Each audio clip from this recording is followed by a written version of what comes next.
Setiap manusia pasti pernah mengalami kejadian yang menyakitkan hati. Kejadian yang menjadikan dia bersedih. Kejadian yang menyebabkan dia menangis. Dan kejadian yang seringkali juga terjadi menyebabkan seseorang hilang pengharapan di dalam kehidupannya. Daud, seorang raja yang sangat terkenal di Israel.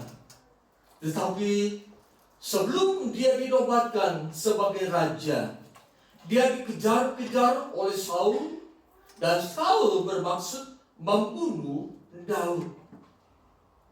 Pada saat Saul terus mengejar Daud, Daud berpikir, kalau begini keadaanku, aku akan terus menerus dikejar oleh Saul. Sebab itu Daud mengambil satu keputusan, aku harus mendatangi Raja Filistin yang bernama Akis. Aku harus berteman dengannya, aku harus masuk menjadi bagian dari bangsa Filistin. Kemudian setelah Daud ada di kota Siklag, di lingkungan orang-orang Filistin, Saul tidak berani mengejar Daud. Suatu ketika Filistin sedang mengadakan kesepakatan untuk berperang dengan Israel. Daud ada di rombongan Filistin. Kemudian raja-raja Filistin berkata kepada Raja Akis, "Hai Akis, bukankah Daud itu hamba daripada Saul?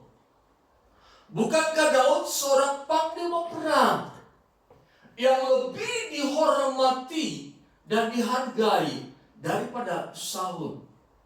Akis berkata, "Ya benar, dia seorang hebat, dia seorang jujur, dan dia menjadi orang yang dekat denganku karena dia selalu berbuat baik kepadaku." Lalu raja-raja orang Filistin berkata kepada Raja Akis, "Sebaiknya suruh dia pulang.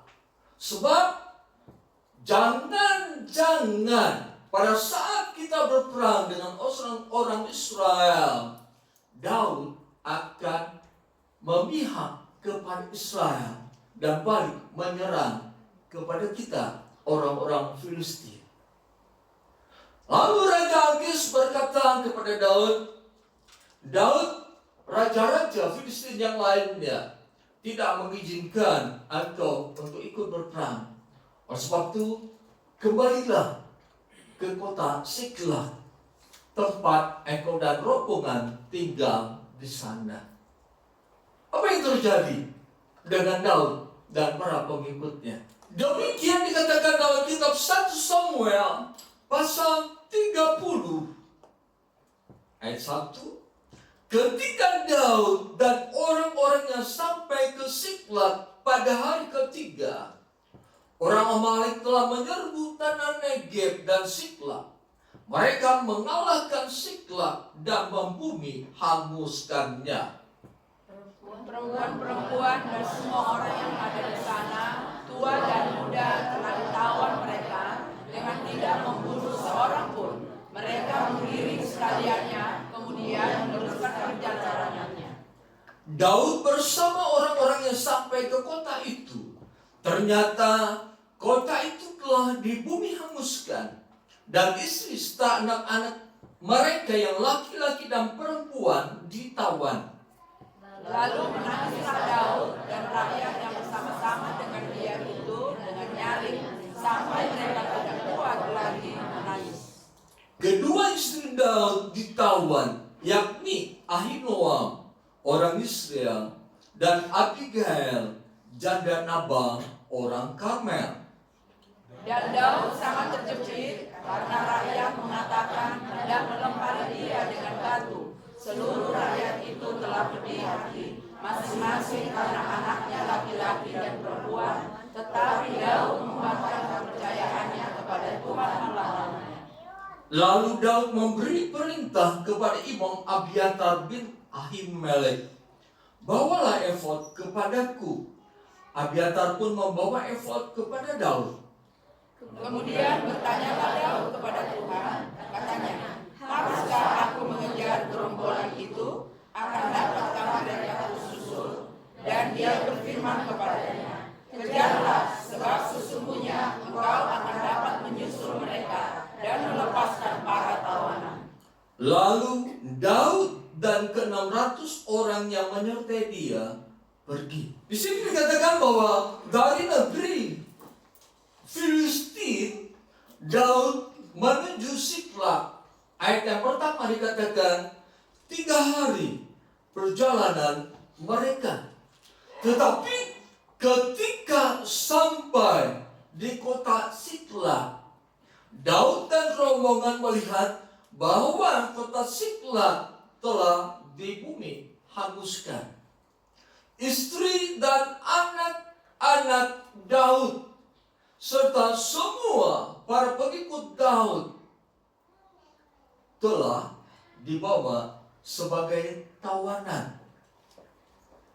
Daud seorang raja yang pada saat kita kenal sekarang ini adalah raja yang hebat, tetapi pada saat dia menghadapi satu kejadian, dikatakan oleh firman Tuhan, Daud menangis dan pengikut Daud mau melempari dia dengan batu. Kejadian ini menjadikan Daud syok, atau kejadian yang sangat mengejutkan Daud. Ketika Daud dari negeri Filistin pergi menuju kota Siklag, tidak pernah terpikir bahwa istri dan anak-anaknya akan ditawan, dibawa pergi oleh gerombolan-gerombolan orang Amalek. Yang ada di dalam pikiran Daud dan para pengikutnya, aku akan bertemu dengan istri dan anak-anakku. Aku akan bertemu dengan pengikut-pengikutku. Aku akan kembali berkumpul dengan mereka. Aku akan bersuka cita di tengah-tengah mereka. Tetapi firman Tuhan katakan, ayat yang ketiga, ternyata kota itu telah di bumi hanguskan. Dalam kehidupan kita ada kejadian-kejadian negatif yang datang dan itu mengejutkan kehidupan kita. Nah, ketika kejadian-kejadian negatif datang dalam kehidupan kita, mungkin kita menangis, bersedih hati, dan kita berkata, mengapa ini terjadi? Apa salah saya? Kita berkata demikian. Kita berseru dan berseru dalam hati kita. Dan tidak tertutup kemungkinan kita mempersalahkan diri kita sendiri. Bahkan mungkin kita mempersalahkan orang lain. Daud di sini ketika menghadapi kota Siklag yang sudah dibakar, istri dan anak-anaknya sudah ditawan, harta-harta mereka habis dibawa oleh orang Amalek. Daud sedih, Daud menangis, dan pada saat itu juga rakyat, pengikut-pengikut Daud berkata, Daud, ini terjadi karena kau tidak bisa memimpin kami. Daud, ini terjadi karena engkau tidak memperhatikan kami. Daud, ini terjadi karena engkau tidak bersama dengan kami. Kejadian-kejadian yang negatif terjadi dalam kehidupan kita. Seringkali kita menyalahkan orang lain, mengkambing hitamkan orang lain. Mungkin kejadian itu merupakan faktor yang kita perbuat, faktor kelalaian kita, faktor ketidakhati-hatian dalam kehidupan kita. Tetapi kita mengatakan ini karena mereka saya mengalami kejadian ini. Saudara yang kasih dalam nama Yesus Kristus, di dalam Alkitab dikatakan Daud menangis dan para tentara juga menangis. Bahkan ayat yang ke-6, Daud dilempari mereka dengan batu. Daud dikatakan menjadi orang yang tidak memiliki ruang untuk membela diri. Daud menjadi orang yang saat itu sangat ketakutan menghadapi situasi ini. Daud menjadi orang yang diliputi dengan keputusasaan pada saat itu.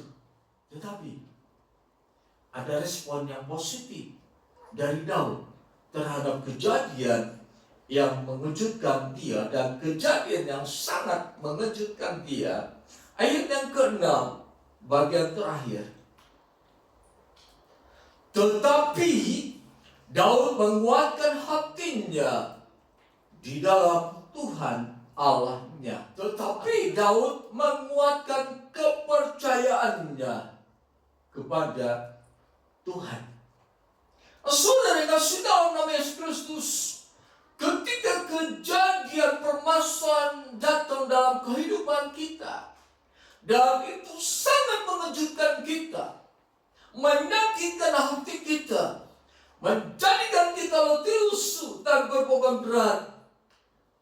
Respon pertama itu sangat menentukan apakah kita mampu lepas dari permasalahan hidup atau tidak. Tetapi firman Allah katakan terhadap kejadian itu Daud menguatkan hatinya di dalam Tuhan. Artinya memang Daud mengalami kelemahan. Daud mengalami satu keterpurukan. Tetapi di balik semua itu dia mulai menguatkan hatinya. Inilah yang harus kita kerjakan pada saat kita mengalami satu kejadian yang melemahkan kehidupan kita. Kita harus berupaya menguatkan hati kita. Mengapa kita harus menguatkan hati terhadap kejadian-kejadian yang mengejutkan dalam kehidupan kita? Seseorang mengatakan, jagailah hati dengan segala kewaspadaan, karena dari dalam hatimu terpancar seluruh kehidupan. Ketika kita memiliki hati yang diisi dengan hal negatif, dalam respon permasalahan, maka seluruh kehidupan kita akan dikuasai oleh hal-hal yang negatif. Tetapi jika kita meresponi dengan hal yang positif, maka hal yang positif terjadi dalam kehidupan kita. Sebab hati sumber kehidupan. Hati yang akan menggerakkan kita untuk menghadapi kejadian atau peristiwa kehidupan yang mengejutkan. Kalau hati kita lemah, hancurlah seluruh aspek kehidupan kita. Kalau hati kita lemah, itu awal kejatuhan kita. Tetapi pada saat kita mulai menguatkan hati kita di dalam Tuhan, itulah awal kebangkitan dalam kehidupan kita. Itulah awal kemampuan kita menghadapi permasalahan hidup. Ketika kejadian-kejadian yang tidak kita pikirkan datang pada kita dan membawa hal yang negatif atau merugikan kehidupan kita, yang pertama, kuatkanlah hati kita.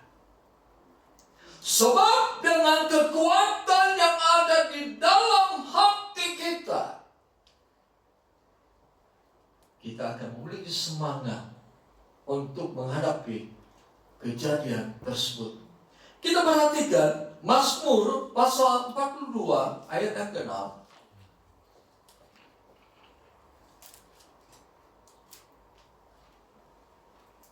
Demikian dikatakan dalam kitab Mazmur pasal 42 ayat yang ke-6. Mengapa engkau tertekan, hai jiwaku, dan gelisah di dalam diriku? Berharaplah kepada Allah, sebab aku akan bersyukur lagi kepadanya, penolongku dan Allahku. Pemazmur mengatakan bahwa ketika dia menghadapi permasalahan dalam kehidupannya, jiwanya tertekan dan dia gelisah. Tetapi pada saat dia menguatkan hatinya di dalam Tuhan, timbul satu pengharapan bahwa Tuhan akan menolong dia. Tuhan akan membela kehidupannya. Kita perhatikan Mazmur pasal 43 ayat yang ke-5. Mengapa engkau tertekan, hai jiwaku, dan mengapa engkau gelisah di dalam diriku? Berharaplah kepada Allah, sebab aku bersyukur lagi kepadanya, penolongku dan Allahku. Mazmur pasal 42 berkata, mengapa engkau tertekan jiwaku? Dan di dalam pasal 43 juga dikatakan, mengapa engkau tertekan jiwaku? Jadi jiwa yang kita miliki mudah ditekan oleh kejadian-kejadian yang membuat kita bersedih hati. Kejadian-kejadian yang mungkin istilahnya menyakitkan hati. Oleh kejadian-kejadian yang menjadikan kita hilang pengharapan. Pemazmur katakan, mengapa engkau tertekan jiwaku dan gelisah di dalam diriku? Artinya, hai jiwaku, janganlah menjadi tertekan karena permasalahan yang engkau hadapi. Hai jiwaku, janganlah menjadi orang yang gelisah karena permasalahan hidupmu. Ada yang hidup, yang memperhatikan engkau. Ada Allah yang tidak pernah meninggalkan engkau. Ada Allah yang tidak pernah melupakan engkau. Pemazmur berkata, hai jiwaku, ada Allah yang akan menolong kita. Ada Allah yang akan membebaskan kita dari permasalahan hidup. Ada Allah yang akan membela kita dari segala bentuk permasalahan yang berdekat kehidupan kita. Saudara yang kasih dalam nama Yesus Kristus, Daud menguatkan hatinya di dalam Tuhan. Dengan kata lain, pada saat kejadian yang mengejutkan kita dalam pengertian yang negatif tadi, respon yang pertama yang harus ada dalam kehidupan kita, bagaimana kita menguatkan iman kita di dalam Tuhan. Artinya jangan lari kemana-mana. Jangan timbul pikiran yang terus bekerja, tetapi tidak di dalam Tuhan. Orang yang mengandalkan Tuhan adalah orang yang diberkati oleh Tuhan. Orang yang mengandalkan Tuhan bagaikan burung rajawali yang terbang tinggi. Karena ketika mengandalkan Tuhan, ada kekuatan baru sesuatu yang Tuhan berikan di dalam hatinya. Orang yang mengandalkan Tuhan mampu menguasai dirinya. Dia bagaikan seekor burung yang bertengger di sebuah batu karang di tengah-tengah lautan.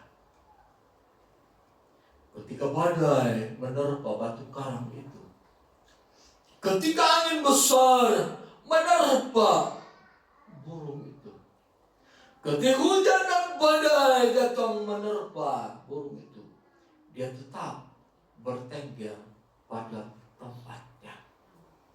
Itulah kehidupan orang yang menguatkan kepercayaan, yang menguatkan hatinya di dalam Tuhan. Apapun yang terjadi dalam kehidupannya, dia tetap kuat, tetap berharap kepada Tuhan, tetap memiliki keyakinan bahwa Allah yang bersama sanggup melepaskan aku dari keterpurukan, sanggup memberi kepadaku kelegaan ketika aku letih lesu dan berpuluh berat. Berharaplah kepada Tuhan. Seperti pemazmur, dia menguatkan hatinya kepada Tuhan. Di dalam terjemahan yang lain dikatakan, ia menguatkan kepercayaannya kepada Tuhan. Orang yang sering menghadapi permasalahan dalam kehidupannya, ketika permasalahan datang, ini bisa melemahkan kepercayaannya kepada Tuhan. Dia berkata, di mana Allah yang kuimani? Di mana Allah yang kupercayai? Di mana Allah yang katanya mengasihiku? Di mana Allah yang berkata bahwa dia tidak pernah membiarkan aku? Di mana Allah yang berkata dia tidak akan pernah meninggalkanku? Tapi kini aku mengalami kejadian mengejutkan aku. Keterpurukan, kehilangan apa yang kumiliki. Mulai kehilangan kepercayaannya kepada Tuhan. Mulai kepercayaan kepada Tuhan menjadi lemah. Pada saat itulah akan ada datang satu situasi di mana kita bukan dikuasai oleh Allah lagi, melainkan setan akan masuk menguasai kita. Semakin kita akan terpuruk dalam kehidupan ini. Jadi yang Daud lakukan ketika dia mengalami keterkejutan karena istri dan anak-anaknya ditawan, seluruh hartanya habis, diambil oleh orang Amalek. Responnya, dia menguatkan hatinya di dalam Tuhan. Artinya orang yang di dalam Tuhan pun bisa menjadi orang yang lemah hatinya karena permasalahan hidup. Sedekat apapun orang itu dengan kegiatan-kegiatan gereja, kegiatan-kegiatan agamawi, itu tidak menjamin orang itu akan menjadi orang yang kuat hatinya dalam menghadapi permasalahan hidup. Sebab belum tentu orang yang selalu menjalankan kegiatan-kegiatan agamawi hatinya dekat dengan Tuhan. Tuhan berfirman kepada Nabi Yesaya, mereka datang ke dalam rumahku, mulut mereka menyembah aku, mulut mereka memuji aku, perkataan mereka perkataan yang positif, tetapi hatinya menjauh dariku. Daud ketika menghadapi permasalahan yang menjadikan dia letih lesu dan beban berat, dia mulai memfokuskan dirinya kepada Allah. Dia menguatkan hatinya di dalam Tuhan. Ketika Daud menguatkan hatinya di dalam Tuhan. Kesedihan yang menguasai kehidupannya pada saat itu juga pergi dari kehidupan Daud. Pada saat Daud menguatkan hatinya, kekhawatiran juga pergi dari dalam diri Daud. Ketika Daud menguatkan hatinya di dalam Tuhan, Daud melihat secercah harapan dari Tuhan, bahwa Tuhan akan menolong kehidupannya.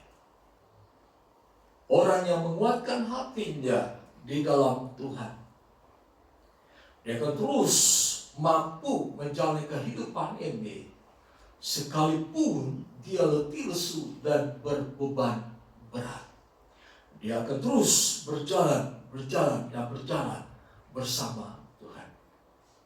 Suatu ketika ada 4 telapak kaki di atas pasir.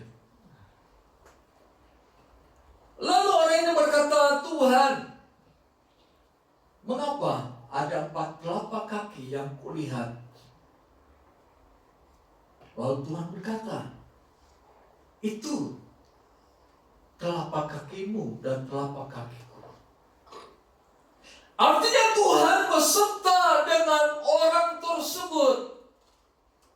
Kemudian ada masa di mana jalan yang dilaluinya adalah jalan yang berbahaya, penuh dengan onak duri. Pada saat dia berjalan, dia melihatnya 2 telapak kaki yang ada di pasir. Dia berkata, Tuhan, kenapa engkau meninggalkan aku ketika aku akan melewati jalan yang berduri dan yang akan membuat kakiku sakit? Mengapa engkau meninggalkan aku dan aku percaya 2 telapak kaki ini adalah milikku?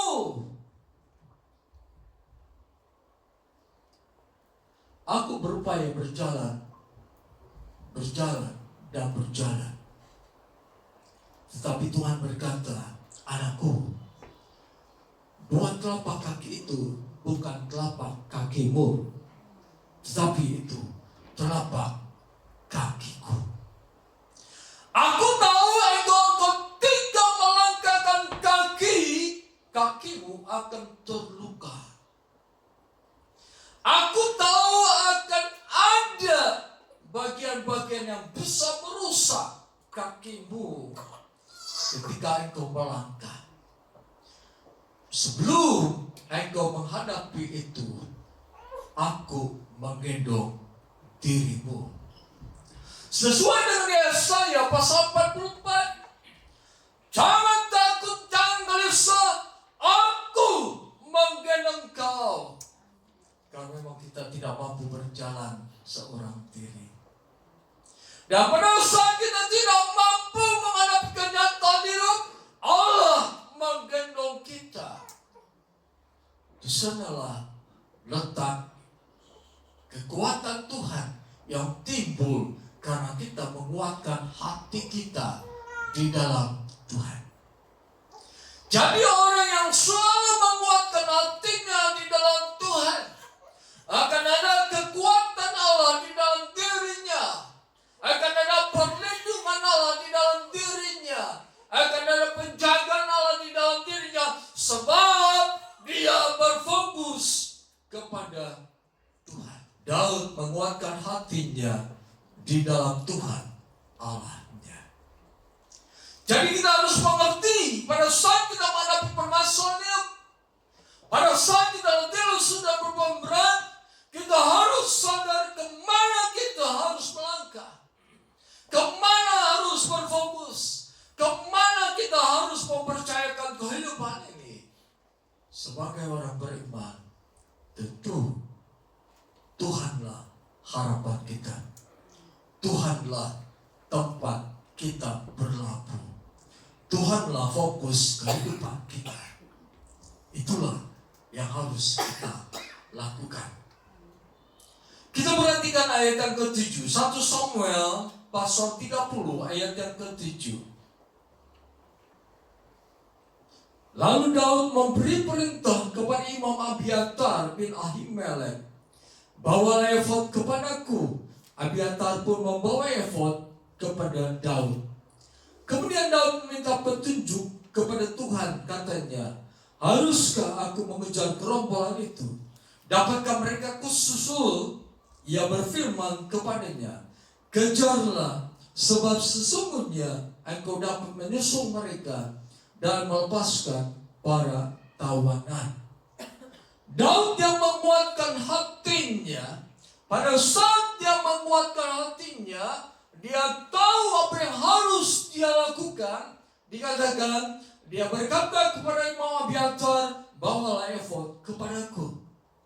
Efod bagian dari pakaian atau jubah imam besar. Saudara yang kasih dalam nama Yesus Kristus, efod merupakan simbol kekuatan, merupakan simbol kuasa, otoritas seorang imam besar yang benar di hadapan Tuhan. Jadi dengan kata lain, ketika Daud berkata, bawalah efod kepadaku, artinya Daud berkata, Tuhan berikan kekuatan, berikan kekuasaan bagiku yang sedang hidup di dalam keterpurukan ini. Efod, dan melalui efod seseorang bisa minta petunjuk kepada Tuhan tentang apa yang harus dia berbuat. Daud berkata, haruskah aku mengejar gerombolan itu? Perkataan Daud timbul kenapa? Daud sudah menguatkan hatinya di dalam Tuhan. Perkataan Daud timbul setelah dia menguatkan kepercayaannya kepada Tuhan. Orang yang menguatkan kepercayaannya kepada Tuhan, orang yang menguatkan hatinya di dalam Tuhan, akan timbul pikiran positif di dalam dirinya, akan timbul keyakinan, akan timbul kepastian bahwa aku bisa mendapatkan yang sudah hilang ini. Aku bisa mengatasi problema hidup. Aku bisa menaklukkan problema hidup. Aku bisa keluar sebagai pemenang dari permasalahan hidup. Daud berkata, haruskah aku mengejar gerombolan itu? Seseorang yang menguatkan hatinya tidak mengemukakan apa yang ada di dalam dirinya. Harus begini, aku akan begini, aku akan begini, aku akan begini. Tetapi Daud berkata, haruskah aku mengejar gerombolan itu? Artinya, Tuhan, aku sedang terpuruk. Apa yang harus kulakukan? Apa yang harus kukerjakan dalam kehidupan ini? Itulah yang Daud lakukan. Efod merupakan simbol dari keadilan Allah. Efod merupakan simbol dari kesucian dan keadilan Allah. Ketika Daud berkata, bawa efod itu kepadaku, di situ Daud mendapatkan petunjuk dari Allah, dan Allah berkata, kejarlah, sebab sesungguhnya engkau dapat menyusul mereka dan melepaskan para tawanan. Inilah keadilan Allah. Artinya, setiap orang percaya mempunyai hak untuk mendapatkan keadilan Allah. Daud kehilangan istri dan anak-anaknya. Daud kehilangan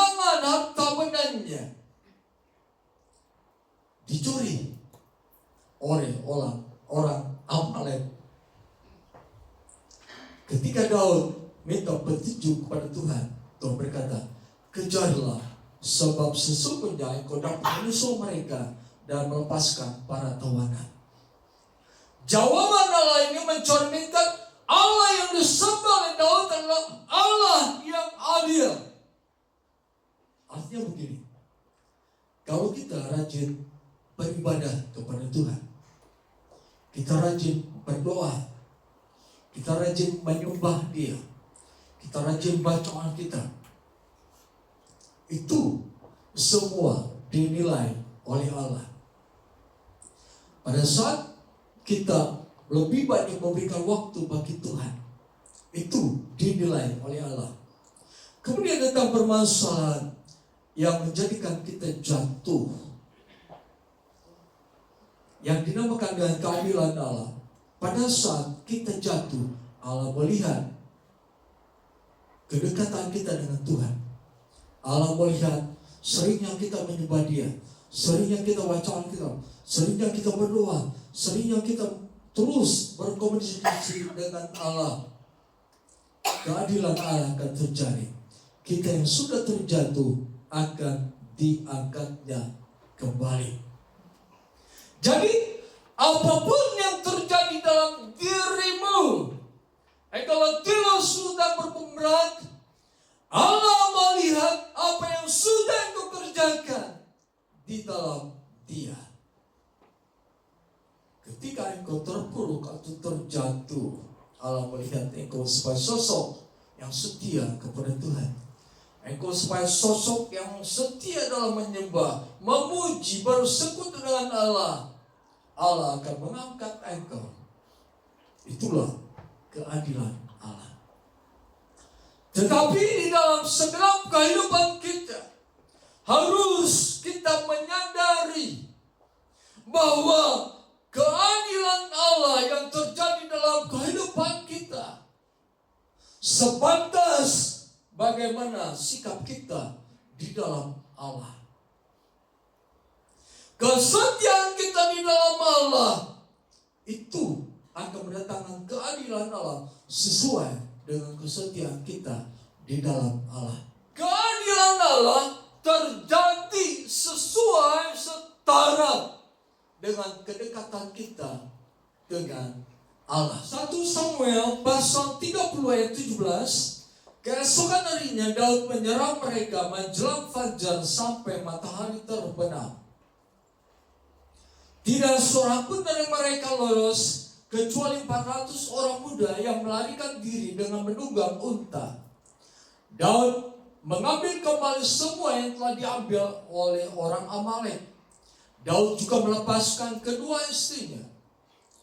Tidak ada yang hilang dari mereka, baik yang kecil maupun yang besar, anak laki-laki maupun perempuan, jarahan maupun segala sesuatu yang telah mereka ambil, semuanya dibawa Daud kembali.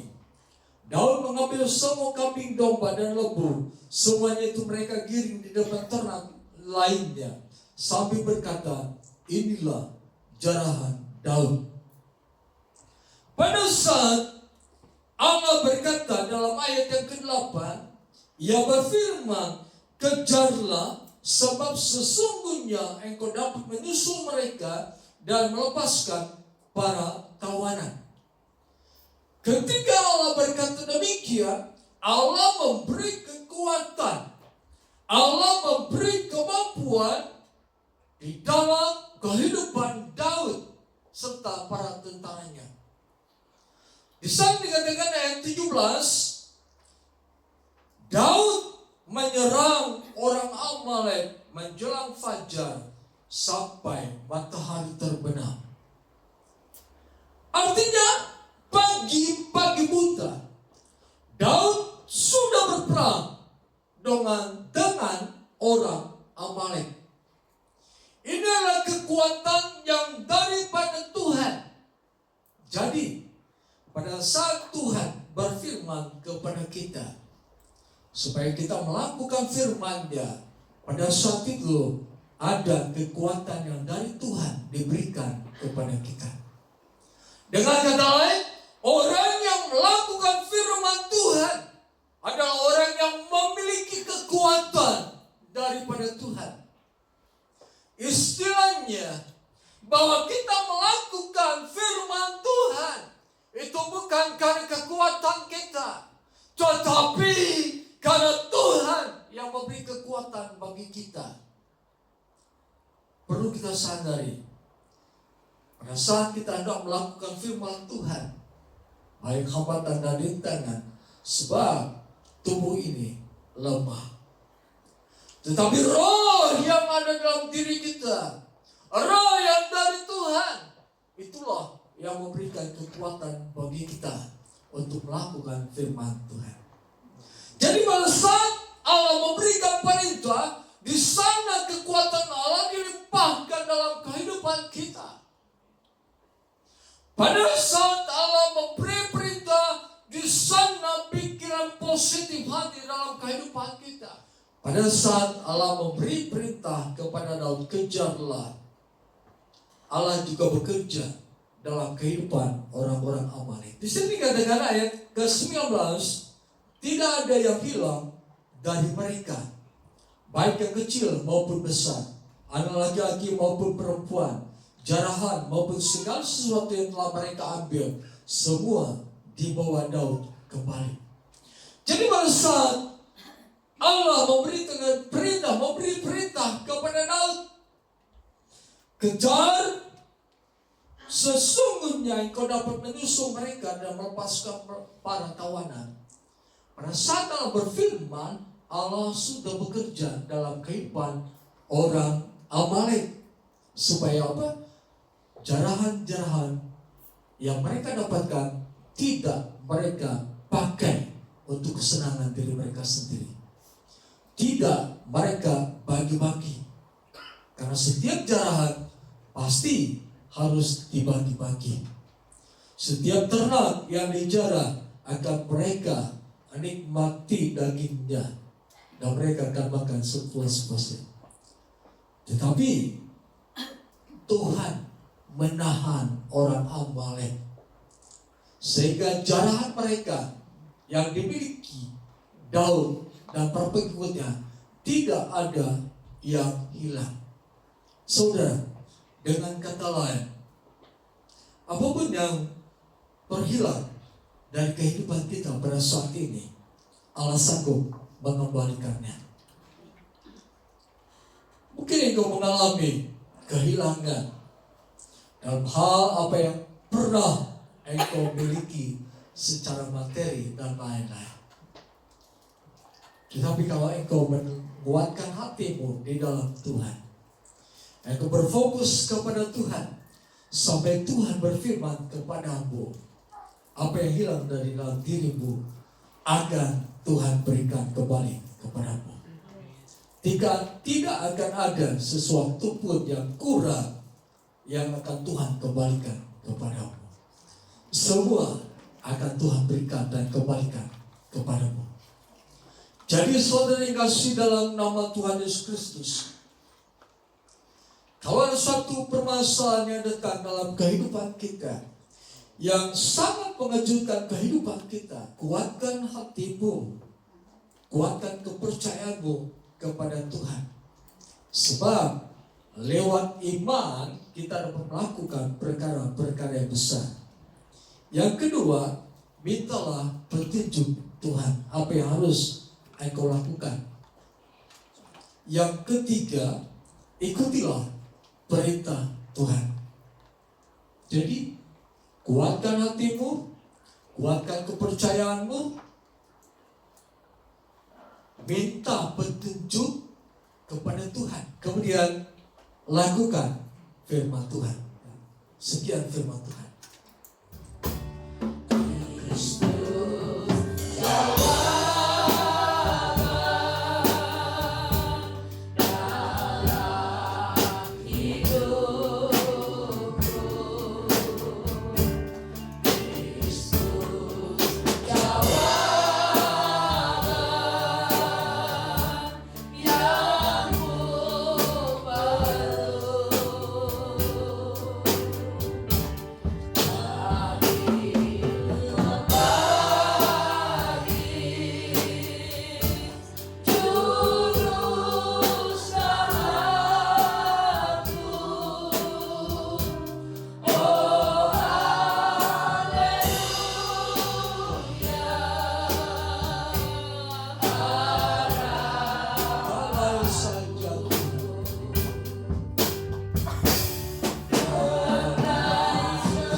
saja Tuhan.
Saudara, apa yang saya katakan?